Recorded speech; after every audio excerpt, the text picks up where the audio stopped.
नमस्कार। चलिए आज अकबर और बीरबल के किस्सों की दुनिया में चलते हैं और सुनते हैं एक बहुत ही मजेदार और चतुराई भरी कहानी जिसका नाम है बैल का दूध। सोचिए अकबर के दरबार में माहौल कैसा होगा जब किसी की बुद्धिमानी की सबसे बड़ी परीक्षा ली जा रही हो। ये कोई मामूली चुनौती नहीं थी, ये एक ऐसा इम्तिहान था जो बीरबल की चतुराई को परखने वाला था।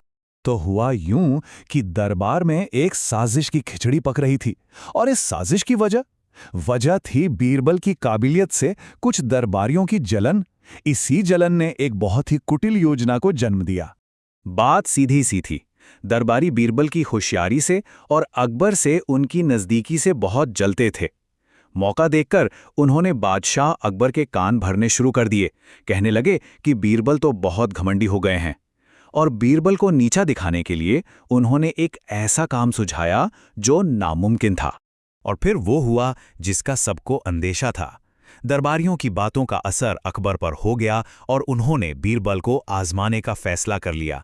उन्होंने एक ऐसा हुक्म दिया जिसकी किसी ने कल्पना भी नहीं की थी। अकबर ने एक तरह से बीरबल के लिए एक जाल बिछाया। उन्होंने पूछा, बीरबल, क्या तुम ये मानते हो कि दुनिया में कोई भी काम नामुमकिन नहीं है? बीरबल ने भी पूरे आत्मविश्वास से कह दिया, जी हुजूर। और बस अपने ही जवाब में वो फंस गए। अकबर ने फौरन आदेश दिया, तो फिर जाओ और बैल का दूध लेकर आओ। ये सुनते ही बीरबल तो एकदम भौचक्के रह गए। और दूसरी तरफ वो जो साजिश करने वाले दरबारी थे उनके तो मन में लड्डू फूट रहे थे। उन्हें पक्का यकीन था कि इस बार तो बीरबल फंस ही गए। पर सवाल तो यही उठता है कि क्या यह सच में मुमकिन है? क्या कोई बैल का दूध ला सकता है? अब देखिए, ये काम नामुमकिन था ही क्यों? अरे क्योंकि ये तो कुदरत का नियम है। दूध गाय देती है, बैल नहीं। और यही तो वो जाल था, एक ऐसी परीक्षा जिसमें बीरबल का हारना लगभग तय लग रहा था। तो अब बीरबल ने क्या किया? देखिए, एक नामुमकिन समस्या का हल भी तो कुछ अलग ही होना चाहिए। लेकिन वो बीरबल ही क्या जो हार मान जाए।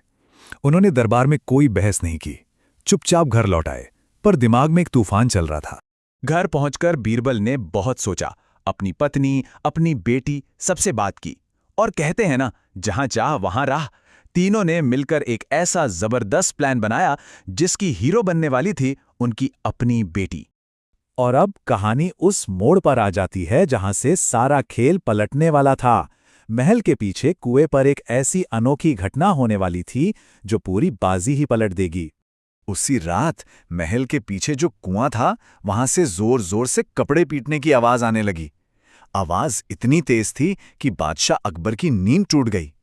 उन्होंने खिड़की से झांका तो देखा एक छोटी सी लड़की कपड़े धो रही है। उन्होंने वहीं से आवाज लगाई, बच्ची, इतनी रात गए कपड़े क्यों धो रही हो? लड़की ने जो जवाब दिया उसे सुनकर तो अकबर भी चौंक गए।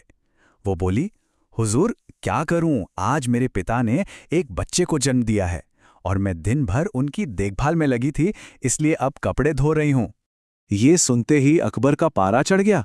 वो गुस्से में बोले, ये कैसी अजीब बात कर रही हो?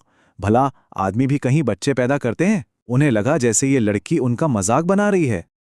और बस यही वो पल था। बीरबल की बेटी ने अपना पासा फेंका, बड़ी ही मासूमियत से बोली, करते हैं हुजूर। जब आपके राज में बैल दूध दे सकता है तो आदमी भी बच्चे पैदा कर सकते हैं। ये जवाब तीर की तरह लगा। एक पल में अकबर का सारा गुस्सा गायब हो गया। वो सब समझ गए कि ये जरूर बीरबल की ही कोई तरकीब है। और तभी पेड़ के पीछे से खुद बीरबल सामने आ गए। तो हुआ ना, आखिर में जीत तो बुद्धिमानी की ही हुई।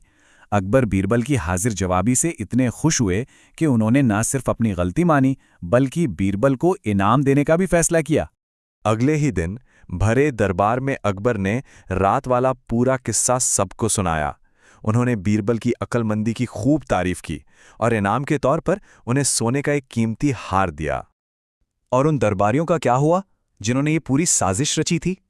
भाई वो तो शर्म से पानी पानी हो गए, सिर झुकाए खड़े थे। एक बार फिर बीरबल ने अपनी अक्ल से उन्हें मात दे दी थी। तो ये कहानी एक बहुत बड़ा सवाल छोड़ जाती है ना, कि असली ताकत किस में है, पद और ओहदे में या फिर बुद्धि और ज्ञान में?